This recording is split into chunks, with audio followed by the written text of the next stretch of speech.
பழத்தோட்ட ஊழியங்கள், கர்த்தரருளின ஊழியங்கள், திராட்சை பழத்தோட்ட ஊழியங்கள், கர்த்தரருளின ஊழியங்கள். அவரில் நிலைத்திருந்து கனி கொடுப்போம், கர்த்தர் வாய்க்க செய்வார்.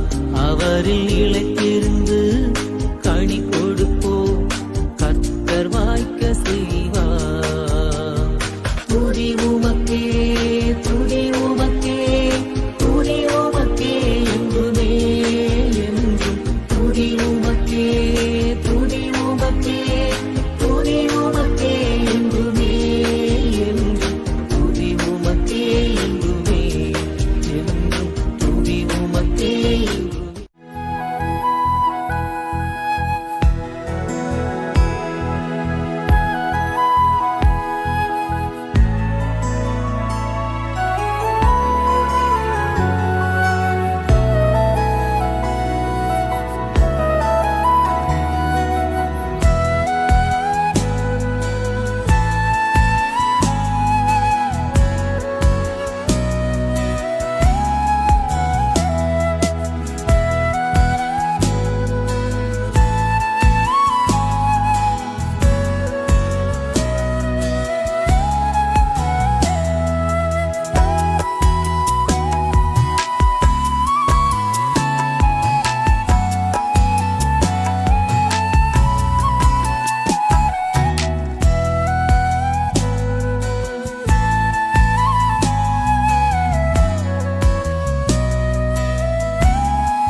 ஏசாயா 38:5.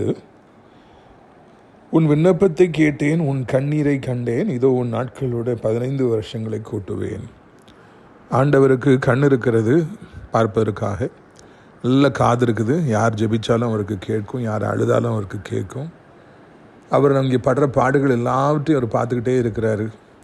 அவர் உங்களுக்காக மனம் இறங்குகிறார். உங்களுடைய வாழ்க்கையில் பல ஆசீர்வாதங்களை உங்களுக்கு கூட்டி கொடுக்கின்றார். வேதனைகளை எடுத்து போடுகிறார், வியாதிகளை எடுத்து போடுகிறார், துக்கங்களை எடுத்து போடுகிறார். புதிய படைப்பாக ஆண்டவர் உங்களை மாற்றுகின்றார். இந்த நாளிலே பலவிதமான பிரச்சனைகள், வியாதிகள், துன்பங்கள், துயரங்கள், துக்கங்கள் மத்தியில் கதறி நிற்கின்ற அன்பு சகோதரா, அன்பு சகோதரி, நீங்கள் ஜெபியுங்கள். உங்கள் விண்ணப்பத்தை ஆண்டவர் கேட்பார். நீங்கள் ஆண்டவரில் அழுது ஜெபியுங்கள். உங்கள் கண்ணீரை அவர் பார்ப்பார். உடனடியாக அவர் மனம் இறங்குவார். எசேக்கியா ராஜாவுக்கு இறங்கிய ஆண்டவர் அவருக்கு 15 வருடங்களை கூட்டி கொடுத்தவர் ஆயுசு காலங்களாக. உங்களுக்கும் எல்லா நன்மைகளையும் இன்றைக்கு கூட்டி தருவார்.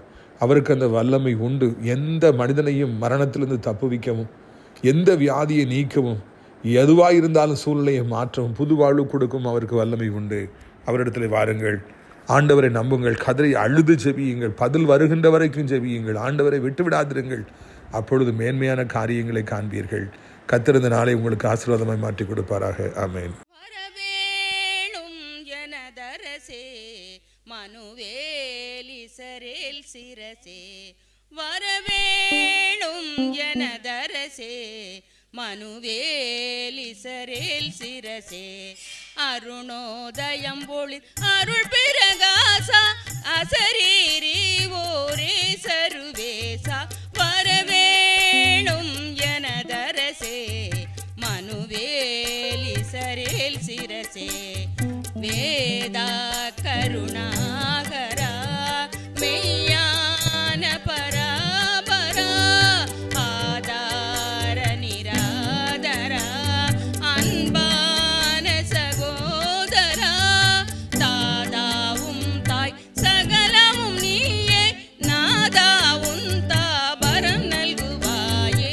வரவேணும் எனதரசே மனுவேலிசரேல் சிரசே, படியோர் பவமோசனா பரலோக சிம்மாசனா, முடியாதருள் போதனா முதன்மாமறை வாசனா, இடையர் குடிலிடை மேவி எழுந்தாய், இமையவர் அடி தொழும் மேன்மையின் எந்தாய், வரவேணும் எனதரசே மனுவேலிசரேல் சிரசே, கானானி நதி நீதனே கலிலேய வினோதனே, ஞானாகரமே நடுநிலையோவா நண்பா உன்னத நன்மையின் தேவா, வரவேணும் எனதரசே மனுவேலிசரேல் சிரசே.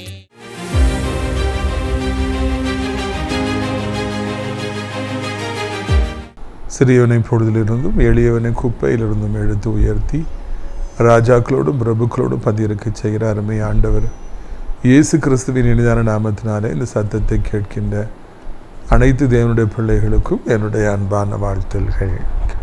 நீங்கள் கோடா கோடியை பெருகுவீர்களாக, உங்களுடைய பிள்ளைகள் கோடா கோடியை பெருகுவார்களாக என்று நான் வாழ்த்துகிறேன். பிரியத்துக்குரியவர்களே, இந்த நாளிலே நம்முடைய பிரயோஜனத்திற்காக ஏசாயா 37வது அதிகாரம் 36வது வசனம் முதல். அப்பொழுது கர்த்தருடைய தூதன் புறப்பட்டு அசரீரின் பாளையத்திலே 185,000 பேரை சங்கரித்தான். அதிகாலமே எழுந்திருக்கும் பொழுது இதோ அவர்கள் எல்லாரும் செத்த பிரேதங்களாக கிடந்தார்கள். ஒரு மிகப்பெரிய ஒரு அதிசயம், அற்புதம் உலக வரலாற்றிலே நடப்பதை நாம் காண்கின்றோம். இஸ்ரவேல் யூதா என்று பிரிந்துவிட்டது. யூதா நாட்டை எசேக்கியா ராஜா அங்கே ஆட்சி செய்கின்ற பொழுது அசிரிய ராஜா முற்றுகை போட்டு அந்த நாட்டிலே பயங்கரமான வேதனையை கொண்டு வருகிறார். எக்கச்சக்கமாக லட்சக்கணக்கான அங்கே வீரர்கள் அங்கே முற்றுகை போட்டிருக்காங்க. யூதா நாடு மிகவும் பலகீனமான ஒரு நிலைமையில் இருக்கிறது. வெறும் ஜெபந்தான் பண்ணுறாங்க. அந்த ஆபத்து நேரத்தில் வெறுமனே ஜெபம் பண்ணுறாங்க. தீர்க்கதரிசியாகிய ஏசாயாவிடத்தில் ஆள் அனுப்புகிறாங்க. அவரும் ஜெபம் பண்ணுறார். அவ்வளோதான். அவரும் திறப்பில் நிற்கிறார். இவங்கள்ட்ட ஒன்றுமே இல்லை. ஆனால் எதிராளிகள் லட்ச லட்சமாக குவிந்து கிடக்கிறார்கள். வெட்டுக்கிளிகளைப் போல திறந்திருக்கிறார்கள். என்ன செய்ய வேண்டும் என்று அவர்களுக்கு தெரியாமல் இருக்கும் பொழுது ஆண்டவரை நோக்கி பார்க்கிறார்கள். அப்பொழுது ஆண்டவர் செய்த இந்த காரியத்தை தான் நாம் இங்கே வாசிக்கிறோம். இவங்க படுற பாடுகள்லாம் பார்த்த ஆண்டவர் அந்த இரவிலே ஒரே ஒரு தூதனை அவர் அனுப்பினாராம். மிகாவேல் என்று நான் நினைக்கின்றேன். ஏனென்றால் எப்பொழுதெல்லாம் அழிக்க வேண்டும் என்று ஆண்டவர் நினைக்கிறாரோ அப்பொழுதெல்லாம் அவர் மிகாவேலையை அனுப்புகிறார். மிகாவேல் எனப்பட்டவர் ஒரு பெரிய தூதன், பிரதான ஒரு தூதன். அந்த தூதன் அங்கே அந்த இரவிலே பலத்த சௌரியவான்களாய் பயங்கரமான வீரர்களாய் இருந்த 185,000 அசீரிய இராணுவ வீரர்களை அவர் வெட்டி அழிக்கின்றார் ஒரே ராத்திரியில். ஒரே ஒரு தூதன். அழிக்கப்பட்டவர்களோ 1,85,000 பேர். உலக வரலாற்றில் இப்படி நடந்ததே கிடையாது.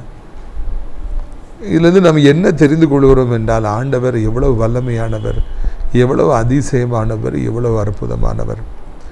அவருடைய மகத்துவத்தை புரிந்து கொள்வதற்கு வார்த்தைகளே இல்லை. இன்றைக்கு இந்த யூதாவை இத்தனை ஜனங்கள் சூழ்ந்திருந்தது போல, எதிரிகள் சூழ்ந்திருந்தது போல, உங்களையும் பலவிதமான பிரச்சனைகள் சூழ்ந்திருக்கலாம், காரிருள் சூழ்ந்திருக்கலாம், வியாதிகள் சூழ்ந்திருக்கலாம், நெருக்கங்கள் சூழ்ந்திருக்கலாம். பொல்லாத மனிதர்கள் இரவும் பகலும் உங்களுக்கு விரோதமாக யுத்தம் செய்து வரலாம். பக்கத்து வீட்டினாலே, கூட வேலை பார்க்குறவங்களாலே, கூட படித்தவர்களாலே, காரணமில்லாதபடி அநேகர் பகைத்து உங்களுக்கு விரோதமாக யுத்தம் செய்து கொண்டிருக்கலாம். வியாதி நாளுக்கு நாள் பெருகி கொண்டே போகலாம். நோய் தொற்று கிருமிகள் லட்சமாக உடம்புல இருக்கலாம். என்ன செய்யணும்னு சொல்லி தெரியாமல் பயந்து போய் வாழலாம்.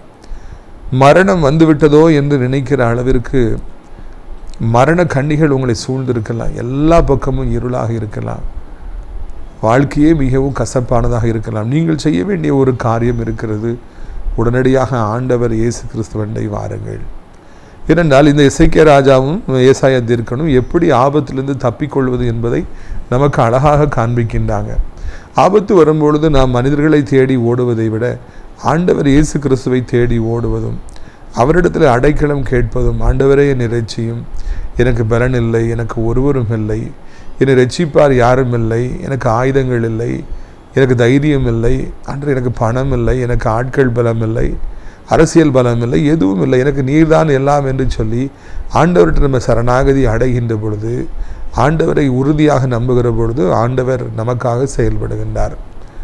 ஆண்டவர் செயல்படுற வரைக்கும் தான் நமக்கு பிரச்சனை, நமக்கு கஷ்டம். அவர் செயல்பட்டுட்டார் அப்படின்னா அதுக்கு பிறகு நமக்கு இருக்கிற எல்லா பிரச்சனைகளுமே நீங்கிவிடும், எல்லா பயங்களுமே நீங்கிவிடும் என்பதை இந்த சம்பவம் நமக்கு காண்பிக்கிறது.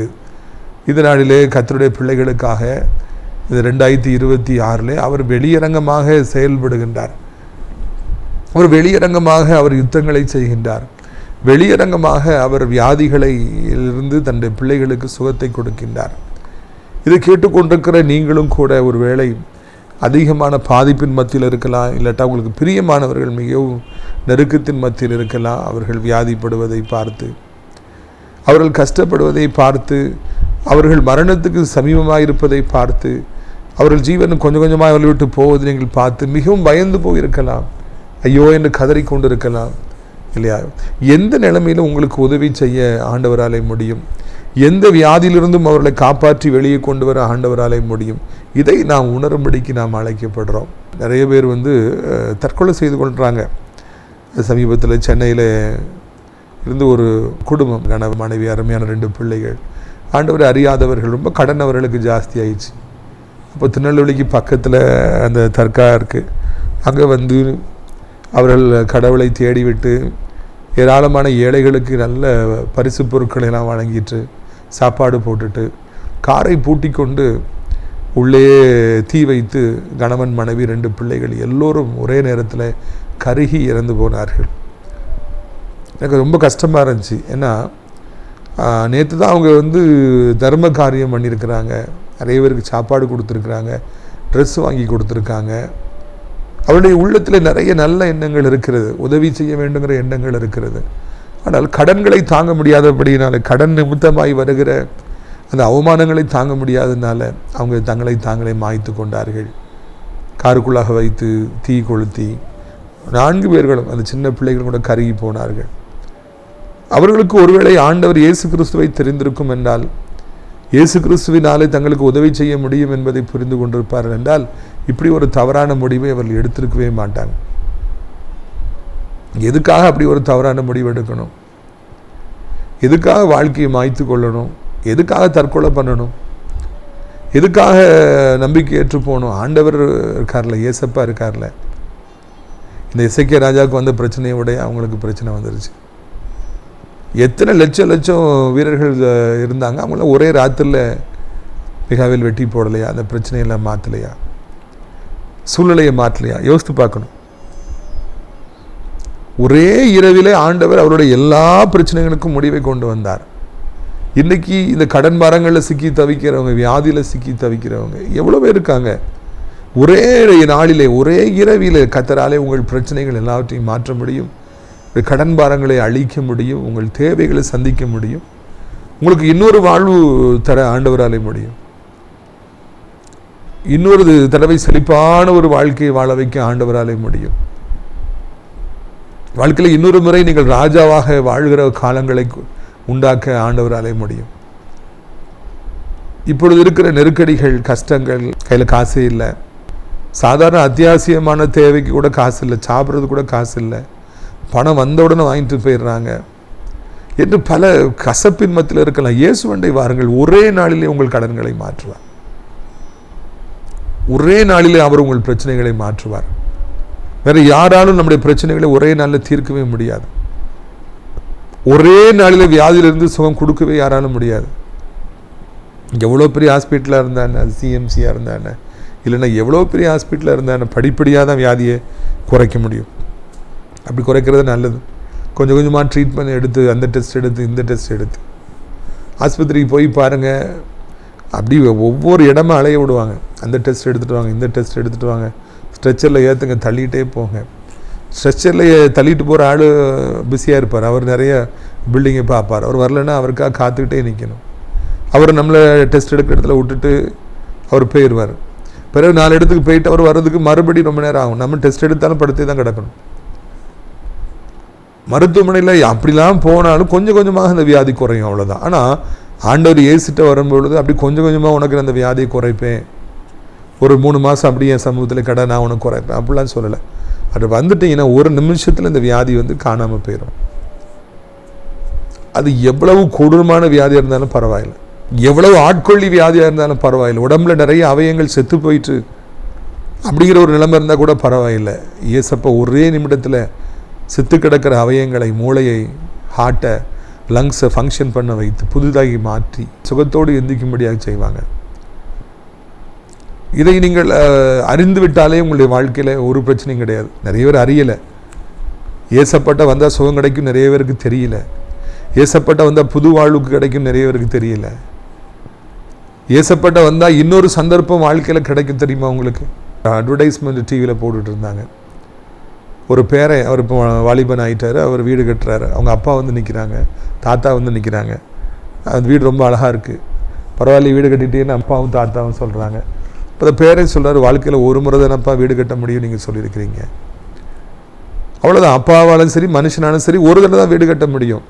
ஆண்டவர் உங்கள் கூட இருப்பார்னா 1000 முறை 1000 வீடுகளை கட்ட முடியும்.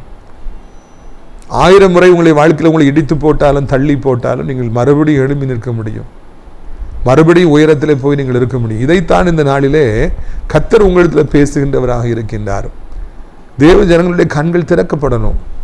எப்போ பார்த்தாலும் பயம், எப்போ பார்த்தாலும் கலக்கம், யார்கிட்டையும் பேசுறதில்லை, சிரிக்கிறதில்ல, நார்மலாக இருக்க முடியல, எங்கேயும் போக முடியல. காரணம் என்ன? ஆண்டவரை குறித்த போதுமான அறிவு இல்லை.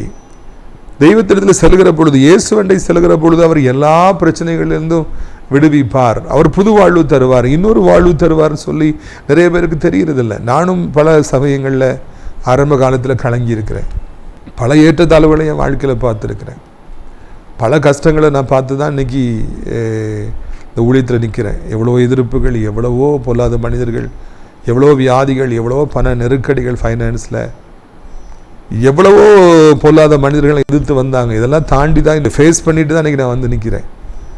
ஆரம்ப காலத்தில் அப்படி பிரச்சனைகள் வரும்பொழுது பயமாக இருக்கும், என்ன ஆக போகுதுன்னு சொல்லி தெரியல அப்படின்னுட்டு. ஆனால் நாட்கள் செல்ல செல்ல என் ஆண்டவர் எவ்வளவு பெரியவர் என்பதையும், அவர் ஒவ்வொரு முறையும் என்னை எப்படி பொல்லாதவர் கையில் இருந்தும் பிசாசின் கையில் இருந்தோம் என்னை எப்படி தப்புவிக்கிறாருங்கிறதை நான் என் வாழ்க்கையில் ருசிக்க ஆரம்பித்தேன். அதனால தான் இன்றைக்கி வரைக்கும் நிற்க முடியுது. இப்போ பிரச்சனையை கண்டு பயப்படுறதே கிடையாது, சாசை கண்டு பயப்படுறதே கிடையாது. எவ்வளவு ஊழிய நேற்றம் ஆசிரியத்தில் எத்தனை 1000 ஜனங்கள் ஜபிக்க வந்தார்கள், நம்பிக்கையோடு ஜபிக்க வந்தார்கள். கிறிஸ்டப்பட்ட போனால், ஆசிரியர் திராட்சைப்பழத்தோட்ட ஊழியத்துக்கு போனால் சுகம் கிடைக்குன்னு சொல்லி எத்தனையோ நூற்றுக்கணக்கான மக்கள் லைனில் நிற்கிறாங்க. எத்தனை பிசாசு பிடிச்சவங்க வந்திருந்தாங்க, எவ்வளோ கொடூரமான வியாதியோடு உள்ளவங்க வந்திருந்தாங்க. பாருங்கள், அவங்களுக்காக அவ்வளவு தைரியமாக, அவ்வளவு உறுதியாக இயேசப்பா நாமத்தில் பிசாசுகளோடு போராடி அவைகளை எதிர்த்து துணிந்து விரட்ட ஆண்டவர் உதவி செய்தார். வீட்டுக்கு படுத்தா உடனே தூக்கம், ஒரு பிரச்சனையும் இல்லை. காரணம் என்ன தெரியுமா? நான் பெரிய பரிசுத்தவான் என்றல்ல, நான் பெரிய நீதிமான் என்று அல்ல, இல்லைன்னா நான் ரொம்பவும் இந்த அபிஷேகம் பெற்றிருக்கிறேன், ரொம்ப அனுபவம் எனக்கு இருக்குன்னு சொல்லி நான் கிடையவே கிடையாது. ஐ எம் எ ஃபூல், நான் ஒரு முட்டாள். I am a week man, நான் ஒரு பலகீனன். ஆனால் எனக்குள்ளே ஆண்டவர் இயேசு இருக்கிறார். அவர் எல்லாவற்றையும் செய்ய வல்லவர். அவருக்கு முன்பு ஒரு பேய் நிற்க முடியாது, ஒரு வியாதி நிற்க முடியாது. ஏசப்பானால எதுவுமே ஜெயிக்க முடியாது. அவர் தான் ஜெயிப்பாருங்கிறத நான் உறுதி அறிஞ்சிருக்கிறதுனால தான் இவ்வளவு ஊழியங்களை செய்ய முடிகிறது, ஆண்டவருக்காக இவ்வளவு ஓடியாட முடிகிறது, நிம்மதியானபடி இரவு தூங்க முடிகிறது, இதனால் சாப்பிட முடியுது. காரணம் என்ன? இயேசு எவ்வளோ பெரியவர் என்பதை அறிந்திருக்கிறேன். இந்த இயேசு ஒரே ராத்திரியில் ஒரு நாட்டுடைய பிரச்சனையை தீர்த்து வைக்கிறாங்க. 1,85,000 வீரர்களை வெட்டி போடுறாங்க. ஒரு தூதனுக்கு அவ்வளோ வல்லமை இருக்கும் என்றால் புதிய ஏற்பாட்டில் நம்ம வாசிக்கிறோம். நேற்று நான் வாசித்தேன், ஏற்கனவே பலமுறை அதை வாசித்திருக்கிறேன். ஏன்னா நேற்று வாசித்த பொழுது எனக்கு ரொம்ப ரொம்ப சந்தோஷமாக இருந்தது. I was very very happy. அதில் நம்ம வாசிக்கிறோம், ஆண்டவர் சொல்கிறார் பேதுருட்ட, பேதுரு, இப்பொழுது நான் பிதாவை வேண்டிக் கொண்டாலும் 12 லேகியனுக்கும் அதிகமான தூதர்களை என் பிதா எனக்கு அனுப்ப மாட்டார்னு நினைக்கியா அப்படி சொல்லி அவர் கேட்குறார். ஒரு லேகியனா குறைஞ்சபட்சம் 3000, அது 6000 வரைக்கும் இருக்குன்னு சொல்கிறாங்க. 3000 வச்சுக்கோமே. 12 லேகியம்னா பாருங்கள், 36,000 தூதர்களை பிதா எனக்கு அனுப்ப மாட்டாரா? இங்கே பிடிக்க வந்திருக்கோம் ஒரு 200 பேர் இருந்திருப்பாங்க, அவ்வளோதான். இல்லைன்னா ஒரு 1000 பேர் இருந்திருப்பாங்க.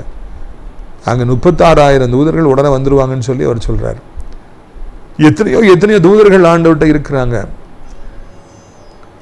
முதல்ல இன்னைக்கு தூதர்கள் அப்படின்னு சொன்னால் நம்புறதுக்கு யாரும் ரெடியாக இல்லை. அந்த அளவுக்கு ஒரு தந்திரத்தை சாத்தான் ஏற்படுத்தி, சந்தேகத்தை விசுவாசிகளுடைய உள்ளத்தில் ஏற்படுத்தி, அதை பற்றி தவறாய் பேசுகிற ஊழியக்காரர்களை அவன் எழுப்பி, இது மாதிரி அதிசயங்கள் அற்புதங்களெல்லாம் ஜனங்கள் நம்புறதில்லை. ஆண்டவர் ஆபிரகாமை சந்தித்தார், பேசினார். அவர் சத்தத்தை ஆபிரகாம் கேட்டார். மோசையை மோசே மோசே என்று அழைத்தார். முட்செடியில் என்று தரிசனமானார். மோசே இடத்துல பேசினார். சாமுவேலை சாமுவேல் என்று கூப்பிட்டார். தேடி போனார். குட்டி பையன்ட்டு ஆண்டவர் பேசினார். மனோவ தேவதூதனை கண்டார். கிதியோன் தேவனுடைய தூதனை கண்டார் என்றெல்லாம் பழைய ஏற்பாட்டில் எவ்வளவோ நான் வாசிக்கிறோம். புதிய ஏற்பாட்டில் ஈரோக்களித்தான் எனப்பட்ட குற்றமான புயலை சந்தித்து 14 நாட்கள் இரவும் பகலும் சந்திரனையும் சூரியனையும் நட்சத்திரங்களையும் பார்க்காதபடி மரண பயத்தில் இருந்த பவுல் அப்போஸ்தலன் கூட இருந்தவர்களையும் மத்தியிலே ஆண்டவர் 14வது இரவிலே போயிட்டு, பவுலை பயப்படாதே, நீ ரோமாபுரியிலும் என்னை குறித்து சாட்சி கொடுக்கணும்னு நான் தயவு பண்ணிட்டேன், உன் கூட இருந்தவர்கள் ஜீவனை காப்பாற்றிட்டேன்னு சொல்லி ஆண்டவர் பவுலோடு பேசுகிறார். நம்முடைய முற்பிதாக்கள் எல்லாரும் ஆண்டோட சத்தத்தை கேட்டார்கள், தேவனுடைய தூதர்களை சந்தித்தார்கள், அதிசயங்களை பார்த்தார்கள், அற்புதங்களை பார்த்தார்கள், அடையாளங்களை கேட்டார்கள், அடையாளங்களை ஆண்டவர் கொடுத்தார். நாம் ஏன் அப்படி காரியங்களை நம்பாமல் இருக்கணும்? நமக்கும் ஏன் ஒரு தூதனை ஆண்டவர் அனுப்பக்கூடாது? 1,85,000 பேர்களை ஆண்டவர் அங்கே கொண்டிருக்கிறார் என்றால், ஒரு தூதன் மூலமாக ஆண்டவர் இஸ்ரவேல் மக்களுக்காக ஒரு தூதனை அனுப்பியிருப்பார் என்றால், நமக்கும் ஆண்டவர் ஏன் தூதனை அனுப்பக்கூடாது என்பதுதான் இந்த நாளில் கேள்வி. ஆண்டவர்கிட்ட லட்சம் தூதர்கள் இருக்காங்க, கோடியா தூதர்கள் இருக்காங்க. அதுக்கு எனக்காக ஒரு தூதனை அனுப்புங்க, என் வாழ்க்கையிலும் ஒரு அதிசயம் நடக்கணும், ஒரு அற்புதம் நடக்கணும்ப்பான்னு சொல்லி ஆண்டவர்கிட்ட நிச்சயமாக நம்ம கேட்கணும். கேளுங்கள் கொடுக்கப்படும், தேடுங்கள் கண்டடைவீர்கள், தட்டுங்கள் திறக்கப்படும். ஆண்டவரை என் வாழ்வில் நான் நிச்சயமாக தூதரில் பார்க்கணும், எனக்கு உதவி செய்யும்படியாக தூதரில் அனுப்புங்க, என் தேவைகளை சந்திக்கும்படியாக தூதரில் அனுப்புங்கன்னு சொல்லி ஆண்டவர்கிட்ட கேளுங்க. அப்பொழுது ஆண்டவர் தூதரில் நிச்சயமாக அனுப்புவார். இயேசு கிறிஸ்து இந்த பூமிக்கு வருகிறாருங்கிற நற்செய்தியை மரியாளிடத்தில் சொல்ல, யோசேப்பிடத்தில் சொல்ல ஆண்டவர் யாரை அனுப்பினார்? இந்த தூதனை தான் அனுப்பினார், கப்ரியலை தான் ஆண்டவர் அனுப்பினார். அது மாதிரி ஆண்டவர் தூதர்களை தேவைப்படும் போது இந்த பூமிக்கு அனுப்புறாரு. நம்ம கேட்டோன்னா ஆண்டவர் நிச்சயமாக அனுப்புவார். இரவு தூக்கத்திற்கு செல்வதற்கு முன்பதாக தினந்தோறும் ஜெபியுங்கள். ஆண்டவரை நான் தூதரில் காணணும், தூதரில் என் வீட்டுக்கு வரணும், தூதர்களோடு நான் பேசணும், சம்பாஷிக்கணும். தூதர்கள் வந்தாங்கன்னா தான் என் வாழ்க்கை நல்லா இருக்கும். எனக்கு உதவி செய்கிறதுக்காக, எனக்கு யுத்தம் செய்கிறதுக்காக தூதரில் அனுப்புங்க. என்னை முற்பிதாக்களுக்காக நீங்கள் அனுப்பியிருக்கீங்க. என் முற்பிதாக்களோடு தூதர்கள் பேசியிருக்கிறாங்க, முற்பிதாக்கள் பார்த்துருக்காங்க, பிள்ளையாம் பார்த்துருக்காரு. அண்டு எனக்கும் அப்படிப்பட்ட ஒரு பாக்கியத்தை தாருங்க அப்படின்னு சொல்லிட்டு நம்ம கேட்கலாம். அப்பாவிடத்தில் பிள்ளைகள் என்ன வேண்டும் என்றாலும் கேட்கலாம். இந்த உலகத்து மக்கள் எவ்வளோ பாவங்களை கேட்குறாங்க. நாமோ ஆண்டவரையும் அவனுடைய தூதர்களையும் காண வேண்டும் என்று சொல்லி வாஞ்சிக்க வேண்டும். நான் அப்போ தான் ஆண்டவரை லயலா காலேஜில் புதிதாக ஆண்டவரை ஏற்றுக்கொண்டிருக்கிறேன். அப்போ நான் கிளாஸுக்கு போயிட்டு வருவேன். இக்கடையில் என்னுடைய ஆவிக்கிற தகப்பன் பெருமதிப்பூர் கோயா வின்சென்ட் பால் ஐயா அவங்க வருவாங்க, என் ரூமில் இருந்து ப்ரேயர் பண்ணிகிட்டு இருப்பாங்க. நான் கிளாஸ் முடிச்சுட்டு வரக்குள்ள அப்போ தான் அவங்க ப்ரேயர் முடிச்சுட்டு உட்காந்துருப்பாங்க. ஒரு விஷயம் தன்னுடைய அனுபவத்தை அவர்கள் சொன்னது எனக்கு ஞாபகத்துக்கு இருக்கிறது. நான் அப்படி முழங்கால் போட்டுக்க ஜோம் பண்ணேன், கிறிஸ்டோபரம் நேரமாக ஜோம் பண்ணேன், அழுது ஜோம் பண்ணேன், ஆண்டவரே உண்மை பார்க்கணும், ஆண்டவரே உண்மை பார்க்கணும்னு சொல்லி நான் அழுது ஜெபிச்சேன். நேரம் ஆக ஆக ஆக ஆக மிகவும் பாரத்தோடு போராடி ஜெபிக்க ஆரம்பித்தேன். அப்படி ஜோம் பண்ணிகிட்டே இருக்கும்போது திடீர்னு ஆண்டோடைய கண்கள் எனக்கு தெரிய ஆரம்பித்தது, அப்படி முகம் எனக்கு தெரிய ஆரம்பித்தது. நான் பயத்தில் நான் நின்றுட்டேன், ஜெபத்தை அப்படி நிறுத்திட்டேன் சொல்லி அதன் அனுபவத்தை அவர் எனக்கு சொன்னது எனக்கு ஞாபகத்தில் வருகிறது. வாலிப வயது, யாரும் இல்லை, நான் கிளாஸுக்கு போயிட்டு ரூமில் ஆவிக்குரிய தகப்பன் இருக்காங்க. நான் இயேசுவை காண வேண்டும் என்று சொல்லி அவங்க கதறாங்க. அப்பொழுது அந்த ஆண்டுடைய முகம் அப்படியே தெரிய ஆரம்பிக்கிறது, கண்கள் அப்படியே தெரிய ஆரம்பிச்சுதான். அப்பொழுது அதை கேட்டு நான் ரொம்ப பரவசப்பட்டேன். நம்ம தங்குற ரூமில் தான் ஏசப்பா வந்திருக்காங்க, அவருடைய முகம் தெரிய ஆரம்பிச்சிருக்குன்னு சொல்லிட்டு அந்த நாளிலிருந்து இந்த ரூம்குள்ளே வந்தாலே எனக்கு கொஞ்சம் நல்ல சந்தோஷமாக இருக்கும். நானும் அதிகமாக போராடி ஜெபிக்க ஆரம்பித்தேன். அடிக்கடி அவங்க சொன்னதை நினைத்து பார்ப்பேன். அதிலிருந்து தான் என்னுடைய ஆவிக்குரிய வாழ்க்கையில் ஸ்டாண்டர்ட்லாம் ரொம்ப அதிகரித்தது, விசுவாசம் அதிகரித்தது. என்னனாலும் பார்க்கலாம், என்னனாலும் சாதிக்கலாம், வாழ்க்கையில் என்ன சூழ்நிலையில் எதையும் செய்யலாங்கிற தைரியம் எனக்கு இந்த மாதிரி அனுபவங்கள் எல்லாம் நான் கேட்ட பிறகு தான் என் வாழ்க்கையை மாறிற்று. பிரியத்துக்குரியவர்களே, தேவனுடைய தூதர்கள் இருக்கிறாங்க, அவங்க பூமிக்கு வந்தாங்க. ஆண்டவர் இருக்கார், அவர் பூமிக்கு வாராரு, அவருடைய கண்கள் எல்லா இடத்துலையும் உலாவுது, தூதர்கள் எல்லா இடத்துலையும் இருக்காங்க. நம்ம கேட்டோம்னா நாமும் கூட அப்படிப்பட்ட தூதர்களை காணலாம், தூதருடைய உதவிகளை பெற்றுக்கொள்ளலாம். ஆண்டவர் தூதராய் வந்து நம்மகிட்ட பேசுகிறார், எம்மாவூர் சீசர்ட்ட ஆண்டவர் பேசுகிறாரு. ஆனால் அவங்களுக்கு அது ஆண்டவர் முதல்ல தெரியல. அவர் அந்த அப்பத்தை பிக்கும் பொழுது சாப்பிட்றதுக்காக உட்காந்துருக்காங்க, அப்பத்தை ஆண்டவர் பிச்சு வானத்தை பார்க்க உடனே அவர் கண்ணை திறந்துடுறாரு. ஆண்டவரேன்னு சொல்லி அவன் கத்துறாங்க, அதுக்குள்ளே அவர் மறைஞ்சு போயிடுறாரு. நிறைய நேரங்களில் ஆண்டவர் நம்ம கூட வாராரு, தூதர்கள் நம்ம கூட வாராங்க, நம்ம கண்ணு திறக்காதனால நமக்கு அவங்களை உணர முடியல, வந்திருக்குது தூதர் தான் அப்படி நமக்கு தெரியறதில்ல. ஏற்கனவே அப்படிப்பட்ட அனுபவங்கள் இருக்கலாம், தூதர்கள் வந்துட்டு போயிருக்கலாம், நம்ம காப்பாற்றிருக்கலாம், நமக்கு உதவி செஞ்சுருக்கலாம், எங்கிருந்து வந்து யாரோ வந்து வழி சொன்ன மாதிரி இருக்கலாம், போயிருக்கலாம். ஆனால் அதுக்கு பிறகு அவங்களை காண முடியாமல் போயிருக்கலாம். இப்பொழுது அப்படி அல்ல. ஆண்டவரை பிரத்யேகமாக தூதர்கள் என் ரூமுக்கு வரணும், என்னோட பேசணும், எனக்கு உதவி செய்யணும், என் பிரச்சனைகளை தீர்க்கணும் சொல்லி கேளுங்க. கடவுள் உங்களுக்கு அனுப்பாம யாருக்கு அனுப்ப போறார்? 2026 தூதர்களை நான் காண்கிற வருடம், அதிசயங்களை அற்புதங்களை ஆண்டவர் மூலமாக தூதர்கள் மூலமாக பெற்றுக்கொள்கிற வருடம், அற்புத சுகத்தை பெற்றுக்கொள்கிற வருடம், பல பாடுகளை நாம் மிதித்து செல்கிற வருடம், பிசாசுகளை வலுசற்பங்களை மிதித்து போடுகிற வருடம், எல்லாவற்றிலும் ஜெயம் பெறுகிற வருடம் தான் இந்த 2026 வருடம். பிரித்துக்குரியவர்கள், இதை நீங்கள் பயன்படுத்தி கொள்ள வேண்டும் என்று உங்களை நான் அன்போடு கூட அழைக்கின்றேன்.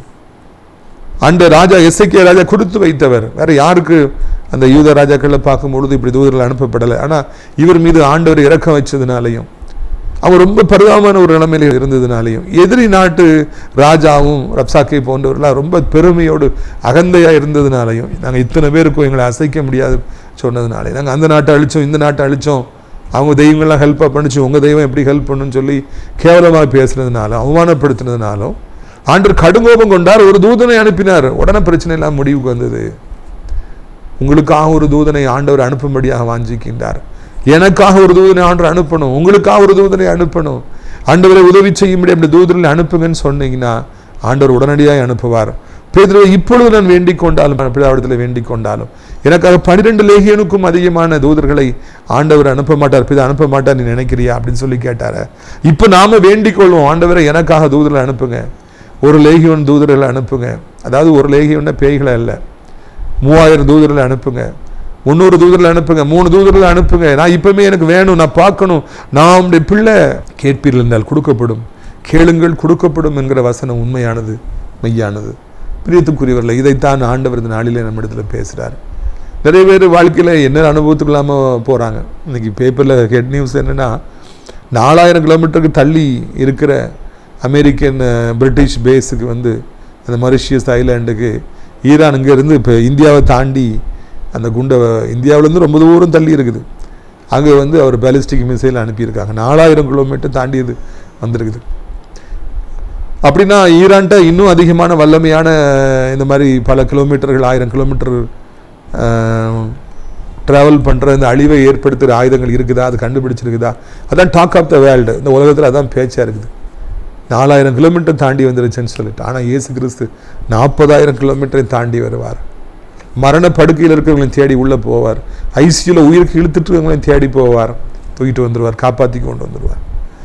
அவங்களால அழிக்க தான் முடியும், ஈரானால் அழிக்க தான் முடியும், ஆனால் ஆண்டவரால் காப்பாற்ற முடியும், உயிர் கொடுக்க முடியும், கடன் பாரங்களை நீக்க முடியும், நிந்தைகளை நீக்க முடியும், நெருக்கடிகளை ஆண்டவரால் நீக்க முடியும். இன்ப காணானை பாலும் தேனும் ஓடுகிற ஒரு வாழ்க்கையை உங்களுக்கு தர முடியும். இத்தனை வருடமாய் நடக்காமல் இருக்கிற காரியங்களை செய்ய வைக்க ஆண்டவராலே கூடும். பல வருஷமாக பிள்ளை இல்லாமல் நிந்தையோடு இருக்கீங்களா? பிற பிள்ளைகளை காணணும் வாஞ்சித்து ஒன்றும் கிடைக்கலையேன்னு கவலையோடு இருக்கீங்களா? வீடு கட்ட முடியலையே, கவர்மெண்ட் ஜாபு கிடைக்கலையேன்னு கவலையோடு இருக்கீங்களா? இந்த இயேசு கிறிஸ்துவண்டை வாருங்கள், வந்து பாருங்கள். அவர் மிகப்பெரிய அதிசயங்களை செய்வார், மிகப்பெரிய அற்புதங்களை செய்வார் என்பதில் எந்த விதமான சந்தேகமும் இல்லவே இல்லை.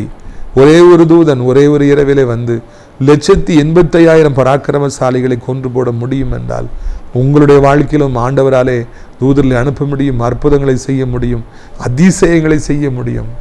உங்களுடைய வாழ்க்கையிலும் காணப்படுற எதிரிகளையும் வியாதிகளையும் கடன் பாரங்களையும் சாபங்களையும் பிசாசுகளையும் அழித்து போட முடியும், மாபெரும் அற்புதத்தை செய்ய முடியும்.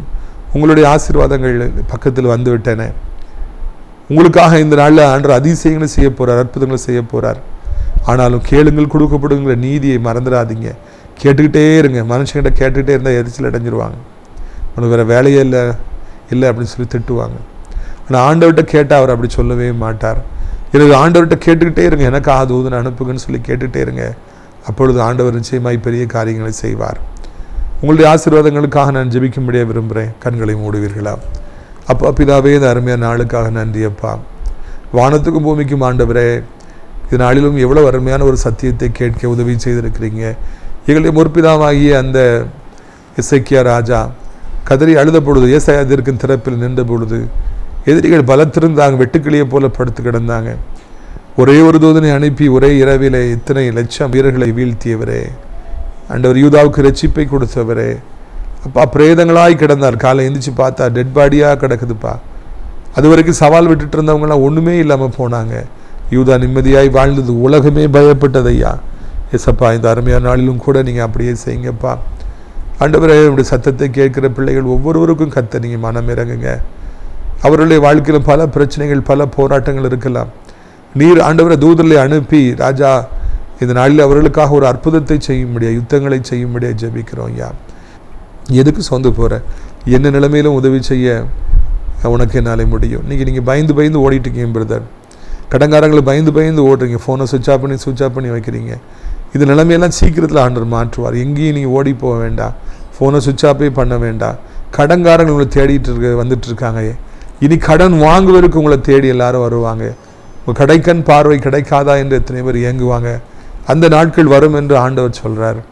நன்றி தகப்பனே, நன்றி ஆண்டவர், நன்றி இயேசு, உயிருள்ள ஆண்டவரே, நன்றி நன்றி அப்பா, நன்றி அப்பா. இறக்கம் கிடைக்காதான்னு ஒரு சகோதரி எத்தனையோட்ட ஓடி போகிறீங்க. கடன் தர மாட்டாங்களா, உதவி செய்ய மாட்டாங்களா, எத்தனையோட்ட ஓடி போகிறீங்க. ஒன்றும் நடக்கலை. நீங்கள் தனிமையில் நின்று போராடுறீங்க சிஸ்டர். தேவைகள் அதிகமாக இருக்கிறது, அவசரமாய் தேவை, ஆத்திரமாக தேவை.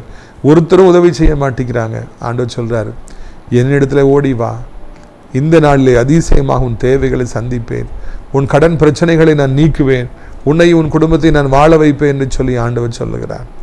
நன்றி ராஜா. தொடர்ச்சியான விபத்துகள், தொடர்ச்சியான இரத்த காயங்கள், ஆஸ்பத்திரி மரணங்கள் என்று சொல்லி ஒரு குடும்பம் கலங்கி போயிருக்குது. என்ன சாபம் தெரியலையே, இதுக்காக இப்படி தொடர்ந்து நடக்குன்னு தெரியலையேன்னு சொல்லி கலங்கி போய் நிற்கிறீங்க. இன்றைக்கு இயேசு உங்களுக்கு மனம் இறங்குகிறார். உங்கள் குடும்பத்தில் இனி ஆக்சிடெண்ட்டே நடக்காது, இனி மரணமே வராது, இனி ஆஸ்பத்திரியில் போய் அழுது கொண்டே நிற்க வேண்டிய சூழ்நிலைகள் வரவே வராது என்று ஆண்டவர் சொல்லுகிறார். பலப்படுத்துங்கப்பா, பிள்ளைகளை பலப்படுத்துங்க ஐயா, பலப்படுத்துங்க ஐயா, ஸ்திரப்படுத்துங்கப்பா. நன்றி ராஜா, நன்றி ராஜா, நன்றி ராஜா. மகளை உன்னை நான் கைவிடவே மாட்டேன். எனக்காக நீ வைராக்கியமாக நிற்கிற பொழுது, ஊழியம் செய்கிற பொழுது உன்னை எப்படி நான் மறப்பேன், எப்படி உன்னை கைவிடுவேன்? உன் ஜெபம் என் சமூகத்தை வந்து எட்டி இருக்குது. நான் உனக்கு பதில் தருவேன், நான் உன்னை ஆசீர்வதிக்கவே ஆசீர்வதிப்பேன் என்று சொல்லி கர்த்தர் சொல்லுகிறார். ஓ தாபா ஹம்போ கோமா ஷதனா. நன்றி அப்பா, நன்றி அப்பா, நன்றி அப்பா. நிறைய பிள்ளைங்க கலங்கி போய் நிற்கிறாங்க, பயந்து போய் நிற்கிறாங்க, என்னாகும்னே தெரியலையேன்னு சொல்லி நிற்கிறாங்க. இது இப்படி மோசமான ஒரு நிலைமைக்கு வருவேன் நினைக்கவே இல்லைன்னு கலங்கி போய் நிற்கிறாங்க. ஆண்டவர் தூதர்களை அனுப்புகிறார். எல்லா பிரச்சனையும் ஒரே நாளில் ஆண்டவர் மாற்றுகிறார், புது வாழ்வு தருகிறார். ஆண்டவரை இன்னொரு சந்தர்ப்பத்தை தாரும், இன்னொரு வாழ்க்கையை தாரும், இன்னொரு பிஸ்னஸில் ஆசீர்வதியும், இன்னொரு விசை ஊழியத்தில் ஆசீர்வதியும். இன்னொரு விசை வாழ்க்கையில் இழந்து போன இடங்களை திருப்ப கொடுத்து பில்டிங்களை கொடுத்து வாழ வைத்தரணி. அப்படியே செய்வீர். உமக்கு சோத்திரம் ஐயா. நன்றியப்பா, நன்றியப்பா, உமக்கு நன்றி ஐயா. தகப்பனே, இந்த அருமையான நாளிலும் கூட ஆண்டவரே, உலகம் இருக்கிற அத்தனை நாடுகளில் அமைதி சமாதானம் உண்டாகட்டும். டீசல் விலை, பெட்ரோல் விலை, கேஸ் விலை ஏற வேண்டாம் ஆண்டவரே. இது கல்ஃப் கண்ட்ரீஸில் இருக்கிற பிள்ளைகளுக்கு ஆபத்து வந்துடக்கூடாது. யுத்தம் ஓயணும் ஆண்டவரே. சோத்திரம் ஐயா. நான் அனைத்து மக்களையும், இந்திய நாட்டையும் அனைத்து மக்களையும் ஆசீர்வதிங்க. அனைத்து விசுவாசிகளும் ஊழியக்காரர்களையும் ஆசீர்வதிங்க. ஆசிரியர் திராட்சைப்பழத்தோட்ட ஊழியர்கள் நேசிக்கிற நாள்தோறும் நிகழ்ச்சியை பார்க்கிற, அறிமுகப்படுத்துகிற நல்ல உள்ளங்கள் ஒவ்வொருவரையும் ஆசீர்வதிங்க. இந்த கிருபை தாங்கட்டும், இந்த இரக்கம் தாங்கட்டும் என்று கெஞ்சுகிறோம்.